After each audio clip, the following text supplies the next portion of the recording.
gentlemen, boys and girls, non-binary, distinguished guests, welcome to Ridiculous, the Life of a Clown. Hello and welcome to Ridiculous Life of a Clown Pandemic Edition. Today I'm talking with Steve Smith. Steve, why don't you tell the people about yourself?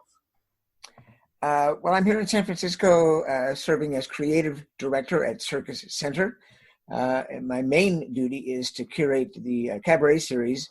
We just concluded our 5th season. Wow. And that's what I do here. That's amazing. 5 years of the cabaret? 5 years of cabaret, 31 original productions, over 200 circus variety artists who we showcased, and one very grateful director. That's amazing. I didn't realize it had been that long. That's incredible. So we're in the middle of a global pandemic right now. How are you spending your days right now? Well, I stay busy. I'm a creature of habit, so I need to have a schedule. So I get up and make my bed every day. Wow. If I don't do that, then the whole day seems like it's unmade. So I get up and make my bed.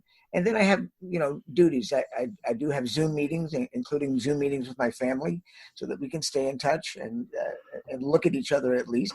I do miss being able to hug people. I don't think I've gone this long without being able to have human touch. But other than that, the days are spent as busy as I can. And believe it or not, it seems like, I get up, make my bed, but all of a sudden it's dinner time, and I don't know where the days go, but they are zipping past. Yeah, every day flows together for me one moment to the next, and I'm incapable of keeping track of what day it is. I am marking my calendar like I'm in prison. I put a slash mark after every single day just to keep track of what day it is. Sounds like you're handling that into this a lot better than I am. How speaking of your family, how are they adapting? Thank you for asking. Doing just fine. There's some health issues, and of course, I also have some telehealth meetings. Very interesting, trying to take care of non-essential healthcare needs, long distance, as it were.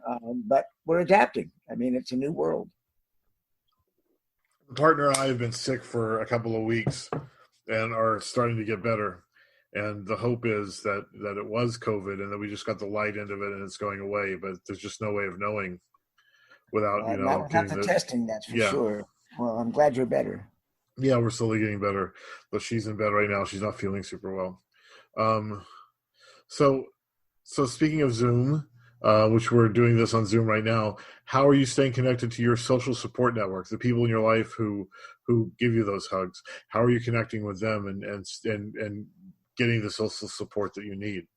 Well, in addition to my birth family, if you will, I do belong to several groups on Facebook, and we get together for Zoom meetings as well. And sometimes they get ridiculously large and they're ridiculously fun. And then the after party, if you will, is answering all of the questions that we didn't get to ask or answer during the Zoom meeting itself. And in many ways, I'm connecting with people that I have not talked to in years. And so it's oddly enough, this has been a way to reconnect and become closer to people that I have in a long time. Yeah, for me, the podcast has helped. It's been good to be able to reach out to people. Two important parts of my identity, I guess, are being a clown and being someone who helps build a community. And I don't feel like I've been either of those much for the last couple of years. So this has been an opportunity to reconnect with my clown people and hopefully try and bring conversations to other clowns around the world who are maybe a little more isolated. I don't know. I have no idea. But having the Zoom option, we game as well over Zoom or Google Hangouts on a regular basis, so that I get to be with my support network that way. Well, I think it's important to stay connected, and we did do the finale for our season 5 at Circus Center Cabaret was a virtual cabaret, and it was interesting directing a show in that manner.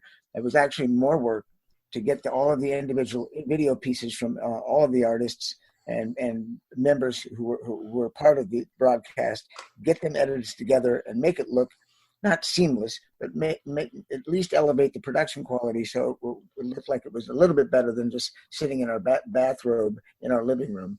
So it was a challenge, but we did it, and we had wonderful response to it. And I think, as we all adapt to our new normal, that it's important to realize that that was then, this is now, and in the now, we've got to find a way to make it work. We simply have to.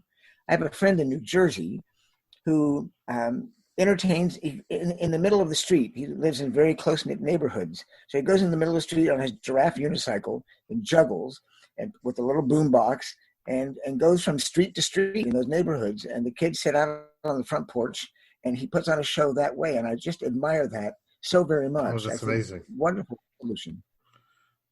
That's spectacular. I've never been a street performer, but I have so much respect for people who have those skills and that kind of gumption to get out there and be doing things for people right now when people need it the most. I wish I had more to offer myself for the world right now, but it's mainly just keeping myself and my partner going at this time. Well, I think we each in our own way will find. I couldn't juggle if you held a pitchfork to my head and ordered me to do so. So that would not be my forte. But I think each and every one of us, in our own way, it could be, videotaping a puppet show, or doing that live with your nephews and nieces, or their school groups. As we all find our own way to express our artistic selves, I think it's going to be surprising to everybody how clever and how novel we can get. So, to that end, your own personal clown and your performance persona, how are you connecting to those right now? Well, I do that through through the work at the cabaret, but I also have this sort of harebrained idea. It seems to me that it's going to be a long time since we can gather, and that we can get together with audiences. So I was looking around the Bay Area, and it seems like there are a couple of still or were functional drive-in movies. Well, why not do a drive-in circus? Get together with that drive-in movie owner, say, why don't you run Pee-wee's Big Top, and then we'll do a 45-minute aerial show, do everything off of a grid hanging over the cars, and instead of doing a sing-along, you could do a honk-along. So ridiculous ideas like that are how I spend my creative time these days. That's amazing. I hope you can make that work. So that kind of answers my next question. Where does your performance energy and impulse go right now? So it's into brainstorming, into growing ideas. Yeah, I think it's for me. It's more about the collective and the community than it is my own solo kind of work. I haven't performed solo in a very long time, and have aspirations to do so, but I just don't feel right now that is the key to this. I think the key for us as performing artists is to hold hands and stick together in the figurative sense. Literally, we can't do that right now, but we must find a way that we can incorporate all of our talents and all of our skills and keep not only circus arts alive, but clowning specifically. If the world ever needed us, it is certainly right now. Absolutely. So let's take it to a little bit of a darker place. We're living in a world that's on the brink of jeopardy right now. How do you relate to your own mortality in reflection to the state of the world? Well, I'm of a certain age where I've certainly addressed the mortality issue. I'll be 69 in August. I'll make it till August. I've come to terms with the fact that my time on the planet is finite anyway. I am not afraid of whatever the end is going to be. I fear for young people very much how they're going to handle the changes that are going on. But we human beings are a resilient sort, and as fearful as I can be sometimes for younger generations, I'm also very hopeful that out of this will emerge a new understanding and cooperation amongst our own species. I think, if anything, this is a call to arms for us all to put down our arms in terms of weaponry and conflict, and realize that we have not been a very good steward to our planet, nor to one another, and we need to do that. I think clowns are certainly a good host to introduce people to the compassion and empathy that's going to be needed. And I feel, that I have done my part and still do my part as best I can. I'm not too worried about whenever the end comes, because I know it will. And I've had a very good run. I have very, very few regrets. Do you have a vision of what comes after in your mind, or is it just a fade away? What comes after what? After the pandemic is over? No, after life is over. Oh, no, I figure that's it. I don't. I'm not Shirley MacLaine. I don't think I have many extra lives, nor can I channel them. I believe that I'm not a religious man, but I am a spiritual man, and I believe that I'm this little ball of energy that's been bouncing around planet Earth for almost 7 decades. And when the time comes for me to zoom off, I no pun intended, I will.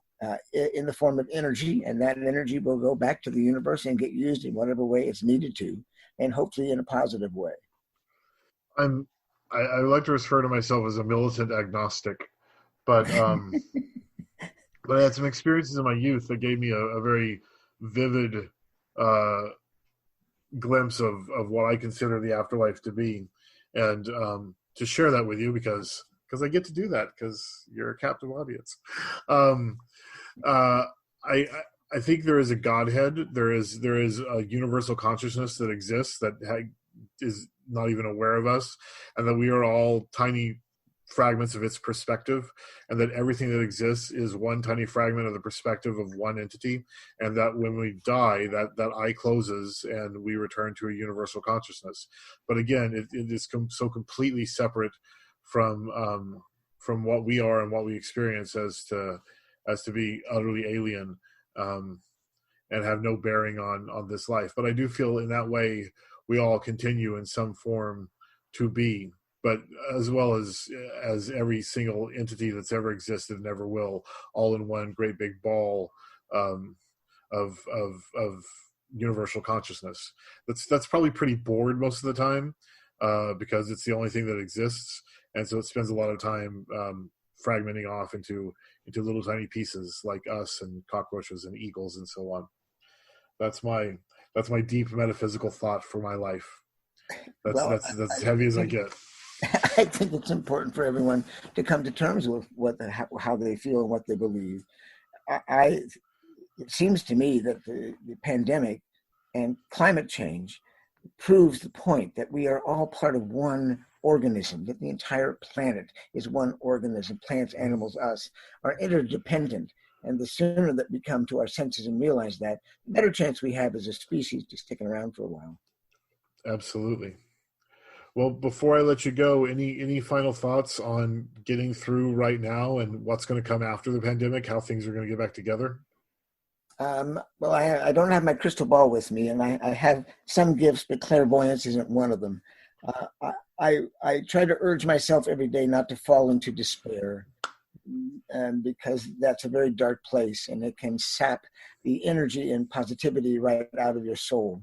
And so, as Pollyannish as it may be, I do keep positive affirmations posted all over my room and in my bathroom mirror, so that I can start my day looking at something that brings me faith in the fact that we can, as a species and as individuals, pull through this.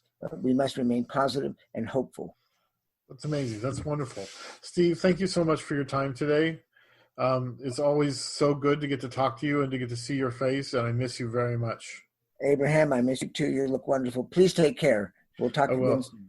All right, I'll see you later. Bye-bye. Ciao for now.